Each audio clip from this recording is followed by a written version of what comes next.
había un poquito de sangre que quedaba en el ventrículo, que es nuestro volumen al final de la sístole, ¿verdad? Dijimos 40-50 ml aproximadamente. Cuando se da esta fase de llenado, lógicamente el ventrículo recibe mucha más sangre, recibe aproximadamente 120 ml de sangre, lo que aumenta grandemente su volumen. Y ahí hay que hacer un cálculo para dar lugar a algo que se llama volumen de latido, ¿sí? Se calcula, ¿verdad?, la diferencia entre la sangre que quedaba al final de la sístole, ¿verdad?, que es nuestro volumen al final de la sístole, y se hace con el volumen al final de la diástole. El volumen al final de la diástole es de 120 ml, o sea, la cantidad de sangre que llenó mi ventrículo. Y el volumen al final de mi sístole es de 50, vamos a ponerle, pero puede ir de 40 a 50 ml. La diferencia entre el volumen al final de la sístole y el volumen al final de la diástole va a dar lugar a un número, generalmente 70, es la constante en personas sanas, y ese resultado se llama volumen de latido, ¿sí? Entonces, ¿cómo yo encuentro el volumen de latido? El volumen de latido es la diferencia entre el volumen al final de la sístole, ¿sí?, y el volumen al final de la diástole. O sea, voy a restar 50 menos 120, ¿está bien? Y mi volumen de latido va a ser 70 en una persona normal, sana, sin ninguna otra patología. Esto cambia porque estoy haciendo hincapié en esta parte, porque cambia en los pacientes con insuficiencia cardíaca, por ejemplo, donde estas reservas generalmente son mucho menores. ¿Está bien? Entonces, eso. 3 cositas que tenemos que recordar ahora. Volumen al final de la sístole es 40 a 50 ml, ¿sí? Volumen al final de la diástole, que es de 120 ml aproximadamente. La diferencia entre esos dos se llama volumen de latido, ¿sí? Y que es en una persona sana 70 ml. ¿Está bien? Bueno, resumiendo entonces, nuestro ciclo cardíaco, ¿verdad? Dijimos que tenemos 2 periodos, la sístole y la diástole. En un primer momento, en este dibujito que tenemos aquí arriba, tenemos a unas aurículas llenas de sangre, ¿verdad? Dijimos que las aurículas llenas de sangre aumenta la presión dentro de la aurícula. Esa presión intraauricular aumentada abre a las válvulas auriculoventriculares, ¿sí?, y permite que la sangre que estaba en la aurícula pase hacia los ventrículos. Una vez que ocurre eso, ¿verdad?, comienza esa abertura, comienza esa fase en que la sangre de la aurícula pasa al ventrículo, tenemos a lo que sería el llenado rápido o llenado activo, que es uno de los componentes de nuestra diástole. Toda esa sangre de la aurícula pasa al ventrículo, el ventrículo se llena, ¿sí?, y comienza ya lo que sería la sístole, ¿sí? Una vez que el ventrículo se llena, la presión dentro del ventrículo, se cierran las válvulas auriculoventriculares. Por un primer momento también tengo a las válvulas semilunares cerradas, segunditos, ¿sí? Aumenta la presión dentro de mi ventrículo. Ese aumento de la presión dentro del ventrículo vence la resistencia de las válvulas semilunares, ¿sí?, y se produce la apertura de las válvulas semilunares o sigmoideas para entrar ya en lo que sería la fase de expulsión o la fase de eyección. Todo esto adelante, toda esta contracción de nuestro ventrículo, entonces empuja la sangre hacia los grandes vasos, ¿sí? Y buen día. Y estos grandes vasos se encargan de redistribuir hacia los distintos tejidos de nuestro cuerpo. Posteriormente vuelve a iniciar este ventrículo que está expulsando la sangre, comienza un periodo de relajación. Al relajarse ese ventrículo, las válvulas sigmoideas se cierran y comienza de nuevo nuestro ciclo de llenado, ¿sí?, nuestro ciclo o nuestra diástole de nuevo otra vez para completar ese ciclo cardíaco. ¿Está bien? Entonces sería en resumen todo lo que vimos del ciclo cardíaco.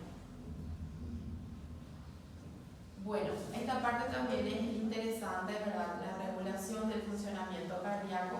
Nosotros habíamos visto que el trabajo del corazón se mide en términos de gasto cardíaco.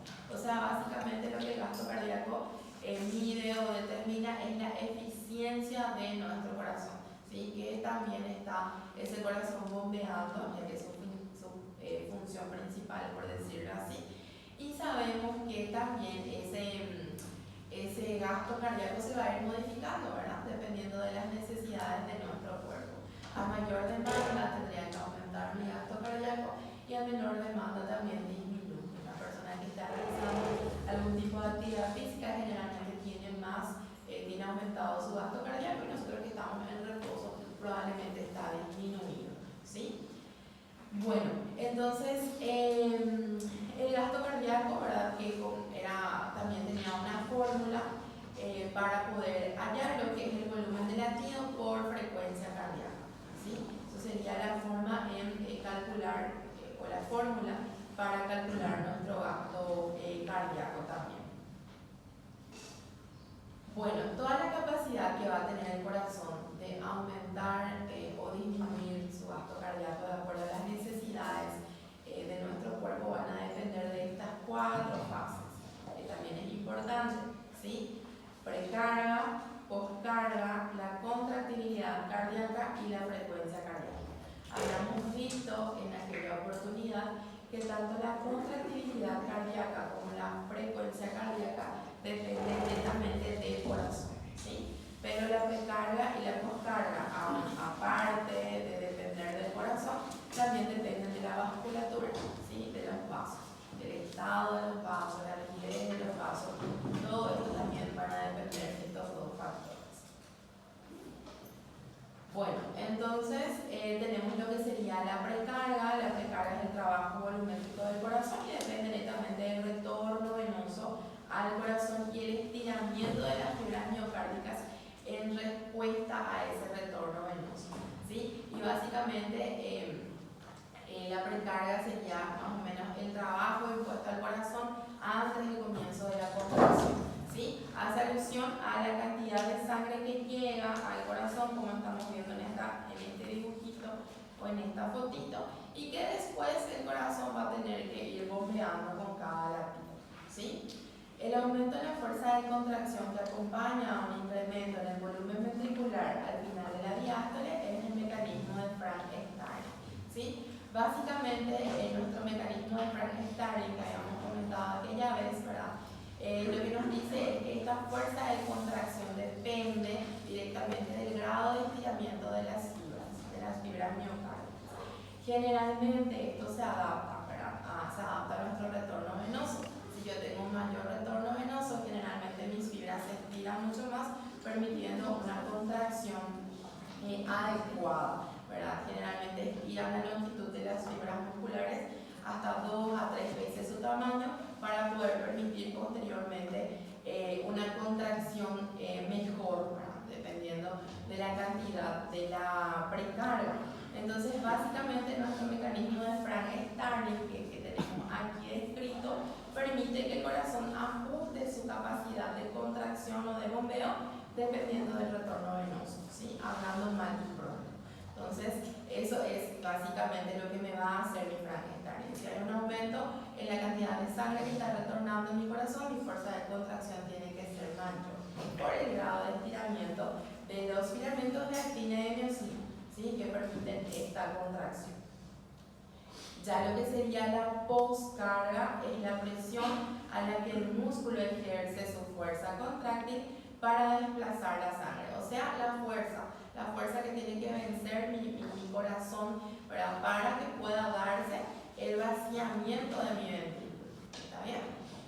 La principal fuente de poscarga para el corazón izquierdo es la presión arterial sistémica y para el lado derecho la presión arterial pulmonar, ¿sí? Entonces, básicamente va a ser eso, la fuerza de contracción de mi ventrículo para que pueda vaciarse. Entonces, en resumen, precarga el llenado de las cavidades y poscarga la resistencia que tiene que vencer mi ventrículo para que la sangre pueda fluir, ¿sí? Serían las diferencias principales entre una y otra.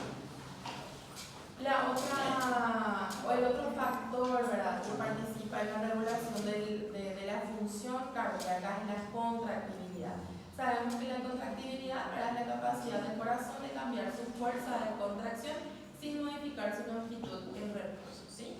Depende de las propiedades biofísicas, bioquímicas que regulan las interacciones de actina y de miosina. ¿Quién era el principal electrolito que ayudaba o que era importante para la contracción? El calcio, ¿sí? Entonces mi contractibilidad generalmente depende de mi disponibilidad de calcio.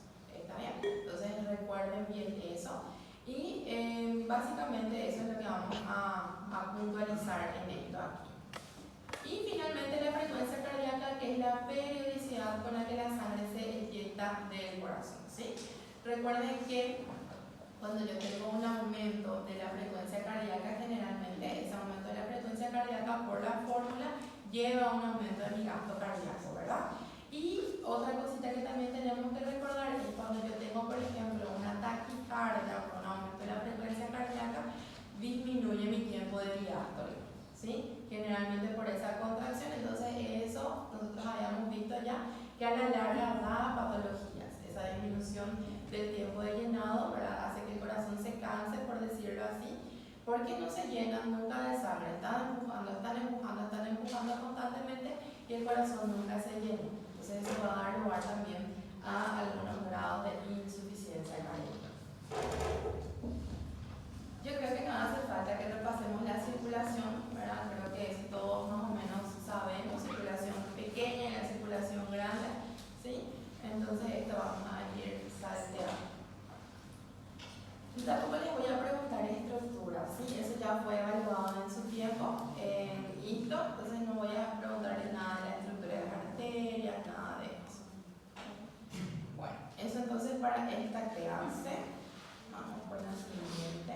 ¿Alguna duda aquí?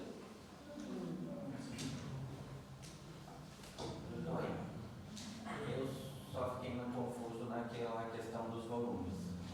Bueno, vamos a volver. Só a senhora me falar assim, que é o volume residual, que é aquele 40, mais ou menos 40 ml, tá?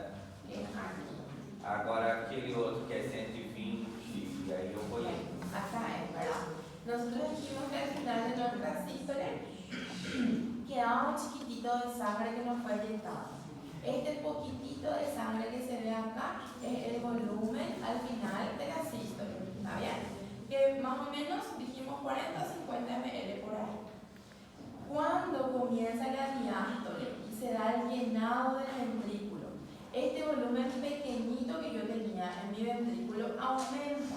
¿Por qué aumenta? Porque la cantidad de sangre que estaba en la aurícula ahora pasa a mi ventrículo, ¿sí? Entonces este ventrículo se llena con aproximadamente 120 ml de sangre.